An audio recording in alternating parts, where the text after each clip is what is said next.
Hi everyone, I'm Maimah Karmo, your host for Breathe TV, a safe space to come to as you navigate your cancer journey. You're watching part one of a talk with an amazing advocate named TrevisMichelle. She will wow you, inspire you, and empower you to live your best life.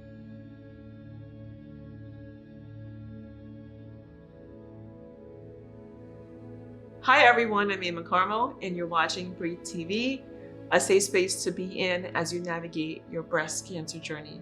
We're in our fourth season right now, and I'm so thrilled to be with my guests now in person, not just on video, because we launched this during COVID. And it's been a really amazing space to be able to have patients be able to share in, to learn in, build community, and to be able to come to hear what it's like to navigate their cancer journey. My guest today is TrevisMichelle, an amazing advocate, author, speaker, coach, mother, grandmother, who looks like this, fabulous. So thanks for being here today to be able to be with us in this space of having our in our fourth season. Like, it's so crazy. It's been 4 seasons since we launched during COVID. So we always start each show with a meditation that helps to ground us and to ground me. Meeting other patients and sharing these stories is very vulnerable. It's not only a show for me, it's a sacred space to share what we've been through, what we're living through, and to be able to remember that we have to be able to breathe and hold a space to ground us. You know, even if we're advocates and authors and moms, we still have to be able to ground ourselves as we give back to others, you know. And so we always start each Breathe TV with a meditation, a mantra. I always say, if you're driving, don't do this. Close your eyes, okay?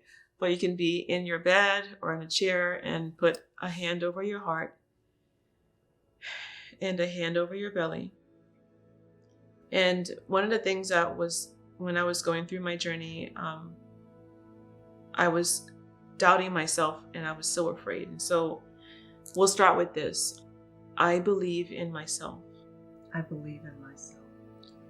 I trust in my journey. I trust in my journey. I have all that I need. I am all that I need.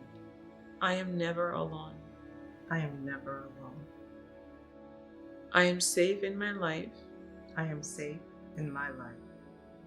My friends and family surround me with so much love. My friends and family surround me with so much love. I rest in the arms of angels. I rest in the arms of angels. My heart is still beating. My heart is still beating. I am still breathing. I am still breathing. Love is my frequency. Love is my frequency. And so it is. And so it is. That felt so good.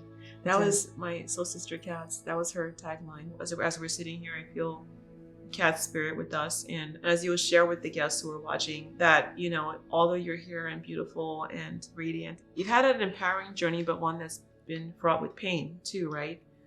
Because cervical cancer it's a really, really could be a painful process. But you've done the things that have kept you here. And so I applaud you for that. Thank you so much. And, you know, thank you for having me here. And thank you for realizing that the gynecological cancers are so important. And cervical cancer is one that people are mum about. They do not talk about. And we need to bring awareness. And I said, it's okay for those cancer warriors who don't want to share their story. But I'm going to be that big mouth. I'm going to be that voice, because if I can help people, then this journey that I'm on, it's all worth it. It is. I think there's a lot of stigma in the gynoc space. So people think, well, you know, maybe did I have sex early or too young? Maybe I didn't wear a condom, so it's my fault that I got this, something that caused this to happen. And so talking about it is a way to erase the stigma. So tell me about TrevisMichelle, who you are and your journey, and you know, how did you find out you had cancer, and what did you do next? Well, thank you for asking that. Who am I? I'm a Black woman, and I like to say that because we want to skirt over the issues of who we are, because we want to be so inclusive. And I am inclusive, but I have to look in the mirror every day and realize, as a Black woman, I am going to be looked at differently. And going through this cancer journey, I'm going to be treated differently. And I'm a registered professional nurse. So I know a lot in terms of the profession, but being a patient is different.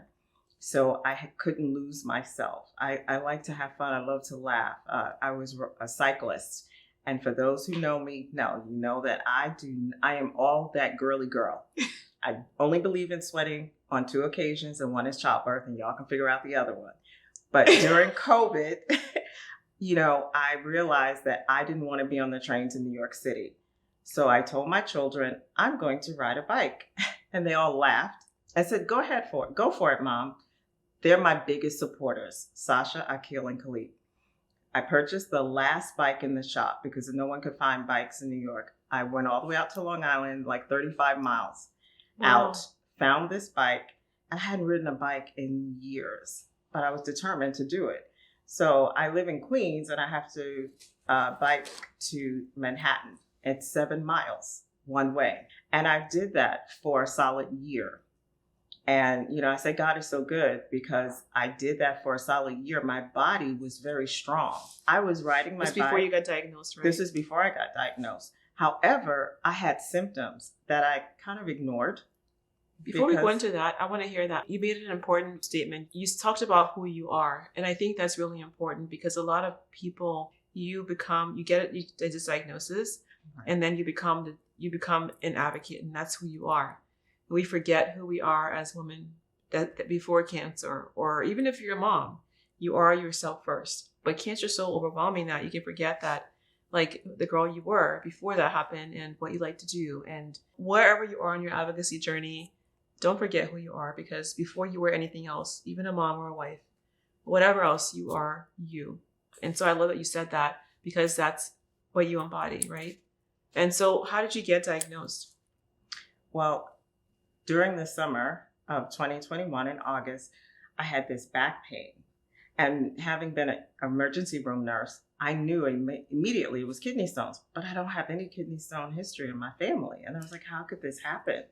So when I went to the doctor, it definitely was kidney stones, but when they did the ultrasound, they said, we see fibroids. And I've had 3 children. My stomach's always been flat.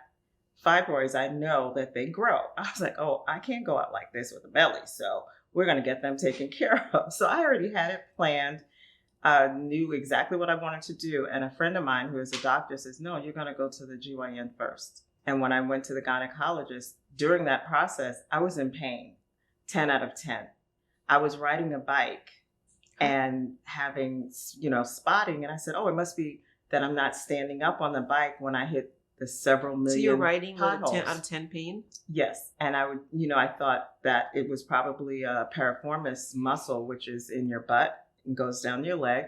So I said, oh, I probably injured it. My son and I diagnosed myself. And guess what? My therapist, I went to physical therapy and they thought it was the same thing.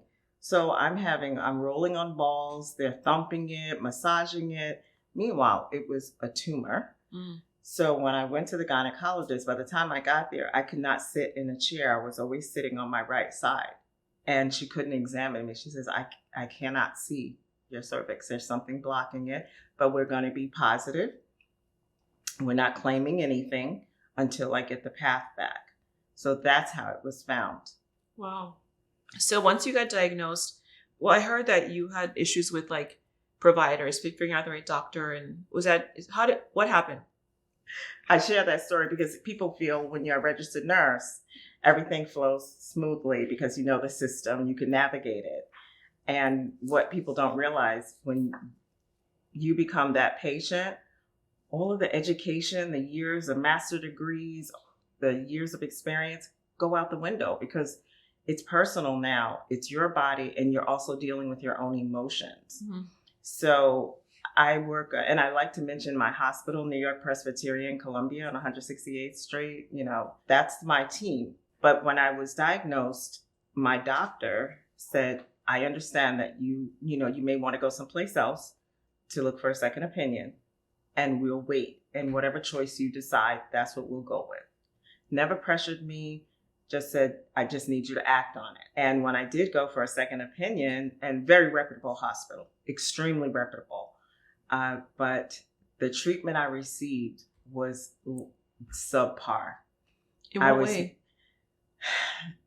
One, I always take a team with me. So I had my two teams, my friend and my daughter on the phone. And then I had one of my besties with me so that I'd have more than enough ears to hear what was being said. Yeah. But to back that up, my doctor, Dr. Gockley, who's at New York Presbyterian, spent about 90 minutes speaking to my friend and my daughter, explaining in every layman's terms until they had no more questions. She answered every single question. So I knew exactly the best scenario and the worst scenario and everything in between. That's so important because I hear a lot, Black women are not health literate. I don't think that's necessarily true. In certain communities, of course, you don't think about things. You're trying to just live. You're trying to get food in your kid's mouth, pay for the bills, and people don't focus on health because they're trying to just get through daily life. I can understand that part of it, but you are a professional. You worked in one of the best healthcare systems in the country, right? You had doctors that you knew. You are a medical person. That's what you do as a profession. Right. But when you hear the words, you have cancer, even as a nurse, you separate. You're now a patient, right? You can't think straight. And so, what if you weren't a nurse? Imagine the level of trauma you're in, and you can't figure out what to do. I really want to change how people talk about Black women in health. That we're not paying attention. We don't take care of ourselves. We don't know enough. We don't ask the right questions. That's not true all the time. I think it's just that sometimes when you're diagnosed the trauma of cancer, it's like you're being hit by a bomb, and there's things going off around you, like these bombs and rockets and this noise, and people are shooting, and you're like, what do I do now? So that's really important that people. I just don't like the idea of patients being shamed, or patients being blamed for not knowing better, because you know what you know when you know it, or you don't know because of what you're living with. And so knowing what to do is what can empower you versus disempowering patients, right? So you had to change your doctors at some point, right? Is that true? No, I didn't change them. I just went for the second opinion. Okay. And bringing my team with me virtually and in person, the doctor came in and I knew she had an attitude because you can feel it. When you're going through cancer, once you're a cancer patient, warrior, we're very in tune to people's feelings. We're very in tune to energy, whether we can put our name to it, but we feel it. And when I said to her, give me a moment, I need to have my team on the phone with me, she took 5 minutes to berate me or chastise me, to say, I cannot control the narrative when people aren't in my presence. I don't like when people are asking questions and interrupting me when I'm speaking. So, and it was almost as though she was trying to bully me or intimidate me not to have them on. I listened to her patiently, was praying that my girlfriend who was with me did not go off on her. And she didn't, because she waited on my cue. I said, my team is used to this. And I called them anyway. But what she wasn't prepared for, because I'm TrevisMichelle, I told my team exactly what she said in front of her. And I said, please don't ask any questions. The doctor doesn't like that. And if you have questions, please wait until the end, because she can't control the narrative. Are you guys good with that? They said, yes. But I could tell they were hot. So after she went through my whole process with me, the same as Dr. Gockley, only she did it in 15 minutes. So I asked my daughter, Sasha, do you have any questions? Her attitude was thick. No, Ma. And I was like, okay. And then I asked my friend. Well, my friend happens to be a doctor. Of course, the doctor in front of me, the oncologist surgeon, her face turned colors because she didn't realize that one of my team members was a doctor. So of course she wanted to spend more time with me. But they were ready to get off the phone. Did you fire her? I never went to them, but I just needed the second opinion. So I got them off the phone, and she wanted to then, do you have more questions? And I was very patient because, you know what, she was dismissed already. And I just said, no, but thank you so much. And I said, you know what, I came here because you are world's renowned and I valued your opinion. So my grandmother has taught me you can get more honey with bees, or more bees with honey than vinegar. So I just said, but thank you for your time. And that was that. She didn't need to say anything else to me.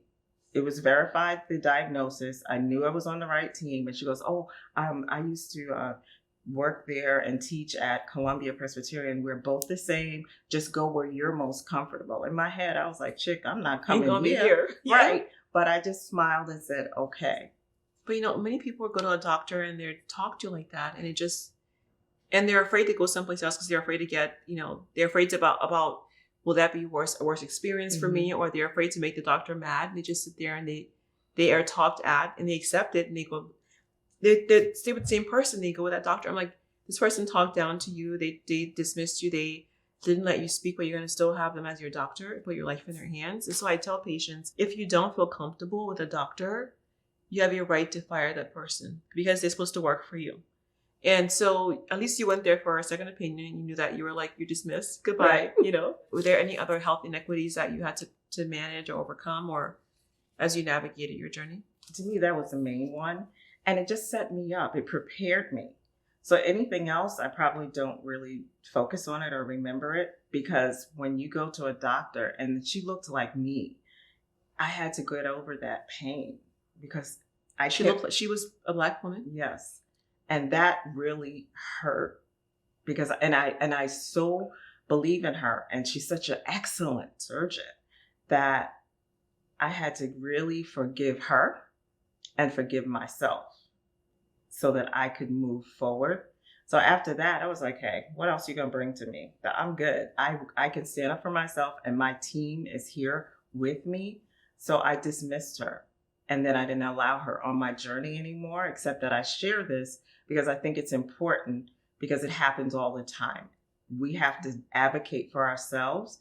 And sometimes you can't, because people say, oh, if you don't stand up for yourself, sometimes, you know what, you're not. Well, you may not have other options. You may not. Some people they only have one oncologist in a certain city, or maybe like one or two in a state. And if you're working in this part of the community, going over there, going over here, you don't have that option, right? With cervical cancer, it's hard to detect because you can think, to your point, like it's exercise, something I ate, it could be a GI issue. For the viewers who are watching this, what are things they should know about that kind of cancer? And then what to look for, when to be concerned, versus thinking it's just something that is exercise or something that's not a cancer? Well, a lot of the cervical cancers are HPV. And, we have the HPV vaccine from 9 years old to 45, male and female, because a lot of people feel that HPV, it does cause cancer, but sometimes it goes away. And some people are carriers and people don't realize that. But it does affect both male and female, even though males don't have a cervix. But since we're being so blunt about it, a lot of throat cancers, some of them are caused by HPV. And that's from them having oral sex with a female too. So going along those lines, what are things that increase your risk of cervical cancer? What are things that you could be doing that could be risk increasing? Well, you just like they say, know your HIV status. You should know this, go as a female, go and have your pap smears, have them check your blood work. And when you have a pap smear and they say that it's abnormal, make sure you ask them, what does that mean? Because if they, oh, it's abnormal, we'll watch it. No, tell me what the path means. Tell you what those numbers are. And when you say watch it, what should I do? Of course, safe sex, wearing a condom, but you could be in a committed relationship and this happened and that person is a carrier, they didn't even know it. So it's not an easy 1, 2, 3. But because usually if you get it, especially for HPV, because that's most of the time how you get it. And like I said, a lot of us carry it right now. And it will just go away. And they can't tell you why. So people can act like they know, but when you do your research, you see that they don't know why. Some people, it goes away, and others, it sits dormant, and then it turns into cervical cancer. So clearly mine sat dormant, but my tumor was growing because it was very large. I had advanced cervical cancer. So are there other ways that it can happen that can cause cervical cancer, or things you can do to lower your risk of it besides, wearing protection? I mean, like breast, there's family history, there's lifestyle, diet, there's getting certain tests done. With cervical, what can people do to be aware? Breast cancer, the research is abundant. Cervical, they're still opening it up. And they're, now I'm here with you because they've started doing more research with it. But what has happened, they found that most of the time it's from the HPV. So yes, having multiple sexual partners and not using a condom, not going and being screened for a pap smear. That's the biggest thing, is being screened for a pap smear. I wasn't. And Columbia Presbyterian shared my journey, and it's on their website, so can say this, and it still kind of throws me. But I had not been for a gynecological exam for a decade, and that was due to my past. I was afraid. It was painful. It was traumatic. I had PTSD. So as a nurse, you have every test. So I HIV status, all that other stuff. But to do a gynecological exam, I was like, I'm good. So were there things that happened in your past that made you not want to go for your... Right. And it was through a sexual trauma. And going through therapy and getting past that, and I was doing all of those things, taking care of myself. So, but still having that gynecological exam. And I'm not the only female, because when I said that to my medical team, because my doctor, Dr. Gockley, did the same thing. I never went to see her, and she didn't sit down on the stool and pull close to me and talk to me face to face, eye to eye. And she says, you know what? You're not the first. She says, there are women that haven't been here for 20 years, 30 years. Don't worry about it. We just need you to come back so that you get the treatment that you need. But that shame will keep women from going to get a pap smear, because a lot of times you find out it's advanced, because there are different types. I've had squamous cell, but the adenocarcinoma is the aggressive type. Had I had that, I would not have been here, because my tumor was 4 centimeters, which is really, really large. I feel like you're so brave to be here sharing your story, and I'm so proud that you're doing this. So thank you for that. You mentioned, when you finally were diagnosed, you had a 4 centimeter tumor, pretty substantial. What next? Right. So once I had the pathology came back, everyone asked me, did you ever question God? Why me? And I was like, it's never dawned on me to do that. The hardest part for me was to tell my 3 adult children. I didn't care about anybody else. I didn't even care about myself, honestly.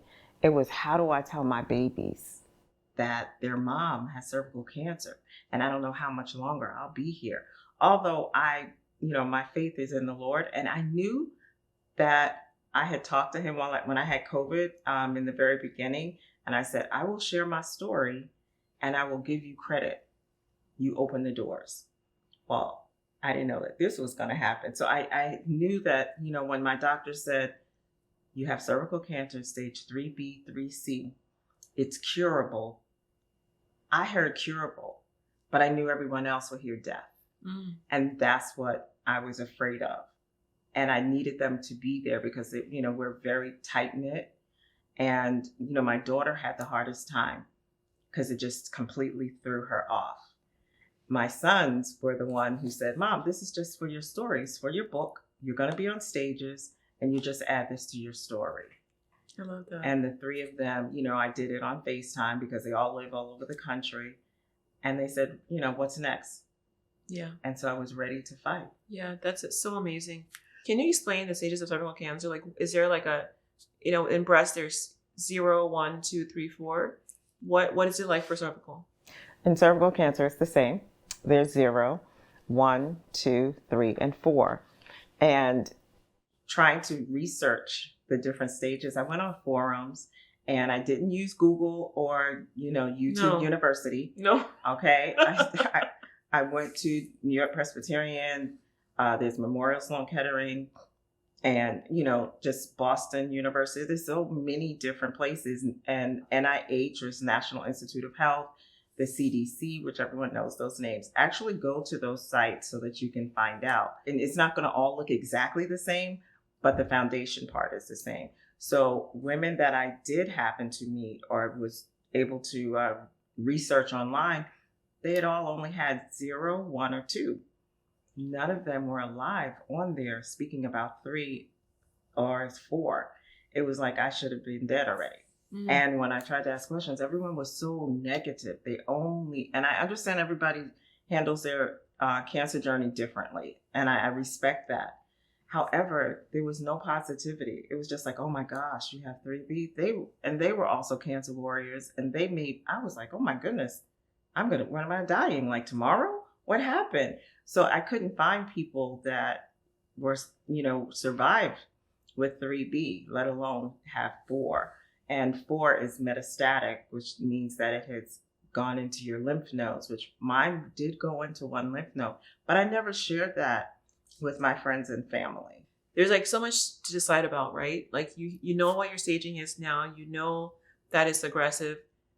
How do you figure out a plan? Because with cervical, there's so much aggressive surgery, right? That's also very painful. How do you know what's right for you? What to remove, when to do it, all those things? Well, again, I'm going to say my doctor, and I just have to give her credit. So I named What's her name? Dr. Gockley. And she was with New York Presbyterian, and she's now over in Boston. However, she went over everything with me. So there was not one area that I had to guess about. And she gave me all of the information so that I could make my own decision. But she never gave me the opportunity that I did not have a decision. She empowered me. That's wonderful. Every step of the way. And that was important. So she shared with me, you have advanced. And so we have to be very aggressive, but it is curable. And she kept saying it over and over. And I'm like, I'm not dumb, but I understand it because it's like in your face. It's a lot. So she kept repeating it. Right. And she says, it's going to be aggressive. I'm a registered nurse. I know what aggressive means. And she says it's going to be grueling. All right, I'm educated. I understand what grueling is. Okay, I didn't understand what aggressive meant. I did not understand what grueling meant. And I ended up going through a treatment plan that most people do not. What was your plan? Would you mind sharing? I don't. So I had 5 weeks of external radiation and 5 weeks of chemotherapy, cisplatin. And what people don't realize, they think of radiation, each time you get more radiation, it's the same amount of radiation, but radiation builds up in your body over time. So I was only able to complete 4 weeks because my body broke down. After that, I had more tests. You have a PET scan. And then I had to have internal radiation. And I had never met anyone who had internal radiation, including my friends didn't know about it, who were registered nurses and nurse practitioners. So I was like, okay, no problem. Whatever I have to do. That's how I looked at it. Whatever needs to be done, I'm going to do it. I just did not realize it was 2.5 weeks of going to the operating room under anesthesia while a machine goes into your vagina and shoots radiation, and it goes in and out of you. So it causes a lot of trauma. And then, of course, the radiation bounces off the other organs, the soft tissue that's in there. So it has to be very targeted. And, it's a lot. So besides being sick, you're so exhausted. You have nothing left, like zero left. So when you were saying about Rocky, I chuckled because where I would park every day. And I drove myself for the 22 of my 25 treatments. My daughter went with me for 3 weeks. Once one of the 3 treatments, she did come with me, and I was so happy that she was there. But the others, I drove myself. And my doctors were like, why are you driving yourself? I said, I had to do it. I love driving. I didn't want to give that up. I have a 6-speed, okay? I have my car. It's a sports car. It makes noise. I have to be able to do this on my own. But there was a hill that I had to climb every single day. And it's very hilly up towards, not quite the Bronx, but up that way. And when I would get up to the top, I would literally put my fists in the air saying I made it. And the only way I made it up there besides prayer was saying, Akil, Sasha, Khalik, Aubrey, Ethan, Christian, Rain. So there's my 3 children and my 4 grandchildren, because I knew that every step I took, I was going to live because I had to give them a chance. And so they were with me throughout that journey. And I never really shared that so openly, but that's what kept me going, and I was able to do it. So after that, my son came up, Khalik, who is my youngest, from Miami, and he took care of me while I had to go because I couldn't drive myself. After you have anesthesia, you're knocked out. So I didn't even have time to recover, because once you have I would go at 7:30 in the morning, he would drop me off, and he would pick me up at 2:30 in the afternoon. So 4 Incredible. hours in there, I was in treatment, and then you have your recovery. I would come home, sleep for 16 hours, and then get back up and have to do it all over again. And then after that process and some time in between, I had to have major surgery. Hi guys, I hope you were as inspired by TrevisMichelle as I was. She is such a warrior, a fighter, and a thriver. Hope you enjoyed the episode, and we'll see you again for part 2.